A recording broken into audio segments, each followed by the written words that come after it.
Faceless with Edmund Designs, and today we're going to talk about the history of the Faceless doll. I've had a lot of people ask me why my dolls in particular don't have faces, and it's not any particular tradition or style that I'm trying to emulate, even though a lot of people recognize them, or I might tag them as Waldorf, but I just don't do well with faces, and even the faces that I do on my dolls are, I use peachy keen stamps to outline them, and then I fill them in. So it's just not me. I prefer them without the faces, and it's easier.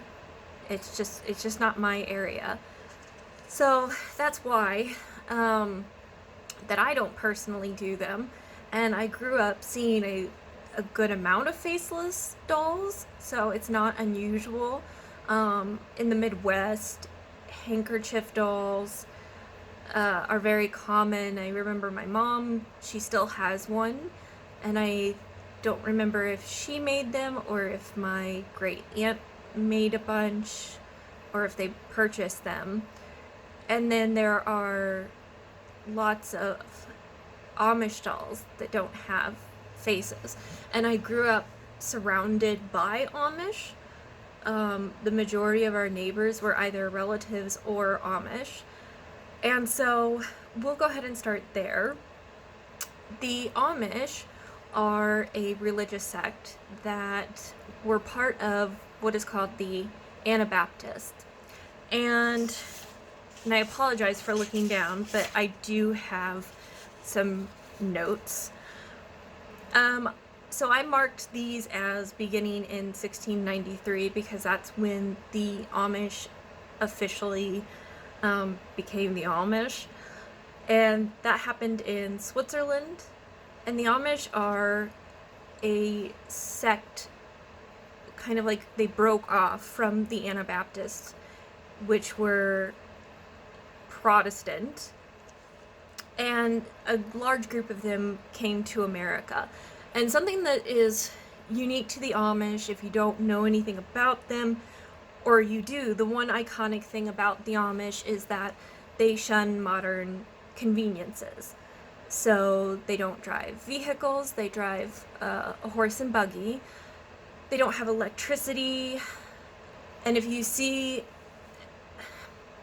the additional sect of Amish are Mennonites, and they don't shun modern conveniences, but they live very simple and very plain, and they have additional rules. So, part of their religion is no graven images. That's in the Old Testament of the Bible. In the Old Testament, it says no graven images, no idols. So it's thought that it's a vanity issue. Making images of yourself. They don't allow people to take photographs of them, and they don't keep photographs of themselves. So again, just the image of a person being on something, or making something that could be an idol is a problem. So that is why a lot of people say, and some Amish will tell you, that their dolls are faceless. But from an interview I read with a Amish doll maker, apparently not all their dolls are faceless. I assume that is a community, like it's based from community to community. It's decided upon by the church elders.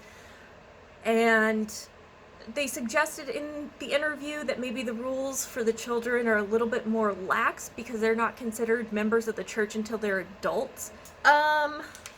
Next, I have the corn husk dolls for Native Americans.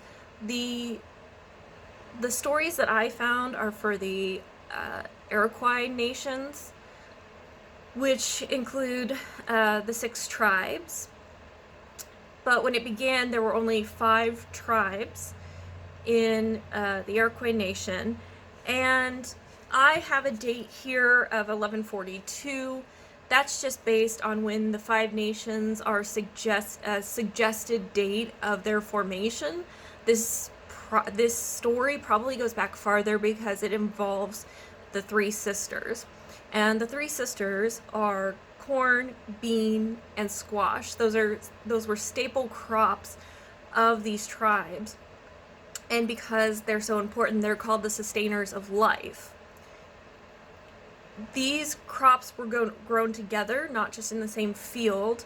They helped one another. So the corn, as the stalk grew, provided the beans something to climb. Corn not typically, always, pulls nitrogen from your soil, and the beans help replenish that, which is why in modern farming you cycle if you're a good farmer, you're cycling your crops. You'll plant corn and then you'll turn around and you'll plant soybean the next year. And that's so that you are replenishing that soil. So the stalk provided something for the beans to climb. The beans are replenishing what the corn is taking, and then the squash is covering the ground and it's helping kill weeds, and it's also attracting pollinators with its blossoms. So the three sisters, being corn, bean, and squash, corn asked the Great Spirit what she could do, a gift that she could make. And this, I will link to the full story from the Oneida Indian tribe, the Oneida Indian Nation, their webpage. They had the full story, and they say that this is the story from the Haudenosaunee people. But it goes that corn creates a doll out of her husks, and the doll is living. It is supposed to play and entertain the children.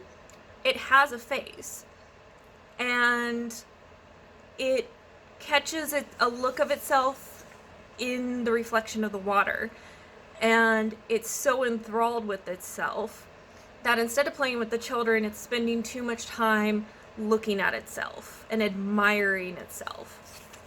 So the Great Spirit, and plus people are telling her everywhere she goes that she is beautiful. And so the Great Spirit told her that if she kept thinking that she was better than everyone else, a terrible punishment would come upon her, but he wouldn't tell her what that would be.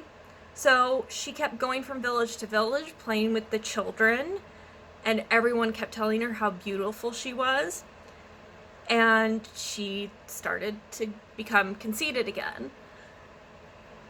After this happened the third time, well, actually, here it says the second time. He's warned her once. She only gets 2. No, I'm wrong. Maybe it's 3. Anyways, she looks in the water one day and her face is gone. That was her punishment. So the face not being present on the corn husk doll is a reminder. It has to do with vanity. So in some ways it's a little bit similar to Amish faceless dolls, but I really like the story behind this. I think it's really neat, and it's cool to kind of have that folklore there. The Slavic or Russian Rivanka dolls. I found there are so many Slavic and Russian folk dolls. They all have different names, they all have different seasons, because they're tied to very specific times of the year and events and gifts. They have a lot of meaning behind them. So we'll talk about the Rivanka, which means Ravat, or R-V-A-T. It means in Russian to tear. So these are rag dolls. And the logic behind them having no face is that when they have no face, they cannot be used as a weapon against a person, kind of like a voodoo doll. And the other part is that because they are an inanimate object without a face, they cannot be taken over by evil spirits. So part of it's for safety. Some of these dolls, which seem to fall under a different name, were used traditionally to take ailments from people, and the ailment through a spell or what have you, that disease or whatever was ailing that person was transferred to the doll, and then the doll was burned. And if you believe that these dolls can hurt people, then you certainly don't want to put a doll with the face or your likeness into a fire. So that way they could rid themselves of the disease and not harm the individual that they were trying to heal.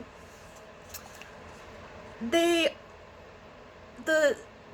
torn or the rag dolls, there are some of them that are specially meant for like talismans of protection, like during pregnancy or giving birth, things like that. And because you don't want harm to befall the person, you don't use any needles or thread or scissors or knife, anything like that on the doll. So instead, the fabric or like remnants of the person's clothing, because a lot of times that would be used in the doll as a piece of the person's clothing, you're tearing those instead.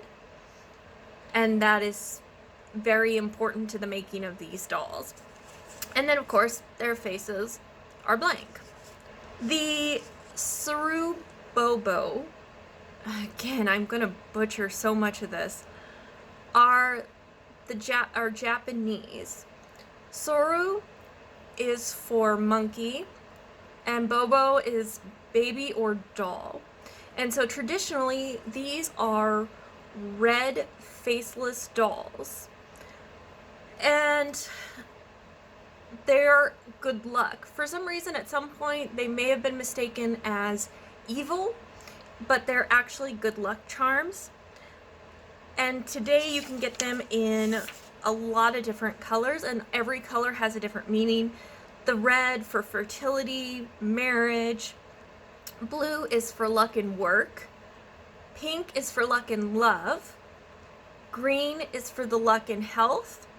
Yellow for luck and money. And black is to remove bad luck. The reason why they don't have faces is so that you can imagine the person's face and essentially wish anybody that luck when you look at it. So it's just a way of imagining it being anyone and kind of allowing for some creativity. Next, we've got Deni Dolls. This is a very specific brand of Islamic faceless dolls. I couldn't find anything that spoke to a long-standing tradition. Doesn't mean that it's not there. I just couldn't find anything. These came out in the UK several years ago, and the reason why there's articles on these very specific ones is they were met with quite a bit of backlash. These dolls, when they came out, it was kind of seen as maybe catering to traditional Islam or Orthodox Islam, and many countries, especially ones with large Muslim, like immigration of Muslims, are having issues with anything that's seen as marketed towards them. Oh, okay. So this specific doll maker actually spoke with Muslim Islamic religious authorities and kind of asked them what was required religiously. And so it's very much like the Amish. They're faceless because of issues with graven images. I also read in a few spots that it also seemed like there might be a little bit of superstition to some of them, that dolls with faces could be played with but maybe taken out of the room at night. But I could seriously be getting that confused with something else. They have plenty of doll makers that do the same thing, just under a different name, and have been for a lot of years. It's just kind of the way that these were marketed, I think, and because of the place. And there are plenty of doll makers that have dolls with hijabs and are modest and have faces. But these are just like a lot of the other ones that we've talked about. They're faceless, and a lot of that has to do with religious reasons. The Waldorf dolls, this is something that a lot of people probably think that I'm doing, or I tag them that way a lot. That works. They work for Waldorf to an extent. But from the reading that I've done, Waldorf is a school of thought, like a way of learning, a way of teaching. And in the publications, because the Waldorf school was started by Rudolf Steiner in his 1907 publication, this is his description of what he considers to be a Waldorf doll, and it's nothing like you see today. He says that you take a simple napkin or a handkerchief, you take 2 corners into the legs, the other 2 corners into arms, and a knot for the head. You painting eyes, nose, and mouth with blots of ink. So it's just a handkerchief. It's not even, yeah, it's definitely nothing like anything that's sold today. And even his later publications still use the same idea. But the people that make them today, they're more sellable, and it still allows for that creativity and imagination and things, which is really what it's about. The last type I have is the Dominican faceless doll, or lime dolls. These were made in 1981, our most recent, outside of the Deni Dolls. They were made by the Dominican artist Liliana Mera Lime. Her thought behind them being faceless is that the Dominican Republic is very multicultural. It says here that with all facets, skin colors, and facial shapes, which have spawned a long coexistence of Europeans, Indians, and Africans through the century, the unmodulated face can be understood as a proud commitment to multiculturalism. So these dolls represent everyone, and that is why they're faceless. They were originally made with red clay, and today you can find them in red clay, other colors of clay, as well as porcelain. And there are other faceless dolls. Somebody that's a really good source is Linda Walsh. She has a Victorian blog. I will have links to all of my sources, but I'll also have linked to her blog and website. And she dives even farther. She talks about worry dolls, toothpick dolls, yarn dolls, pillowcase dolls, herb dolls, pine cone, twig, and willow branch dolls. So she has even more that she considers faceless. I didn't really want to get into some of the handkerchief and pillowcase ones. A lot of the ones that are in America, like the idea of just taking anything and making it into a doll, I think that we can all just say, like, yeah, that makes sense culturally. And if you're out in the middle of nowhere and you don't have anything, of course you're going to make a doll out of whatever you can. But the ones that I highlighted, they specifically don't have a face for a reason other than just we didn't have the materials. So I didn't really want to touch on some of those because it boils down to just not having those materials readily available to make faces, or just the style kind of develops and there's not really a reason behind it, or they're derivatives of practices like in for like pioneers and things in America. There are a lot of things that are taken from Native American doll making. So although I understand that all dolls are inspired by something, I didn't really want to go in depth on ideas, multiple ideas in the same country that were just the white version of a doll, that was kind of taken. Because there were certainly ones like Applehead dolls, for example, that were done by Native Americans, but then they were like mass marketed and actually sold by a specific person.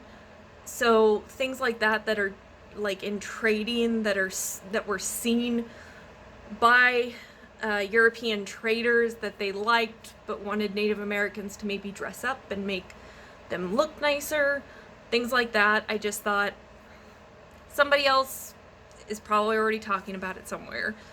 So I just wanted to stick to one idea per country if I could. So I hope that you enjoyed. Like I said, I'm going to leave links, and if I am skilled enough, I am going to try to put pictures in places when I'm talking about things. So thank you so much for watching. See you next time.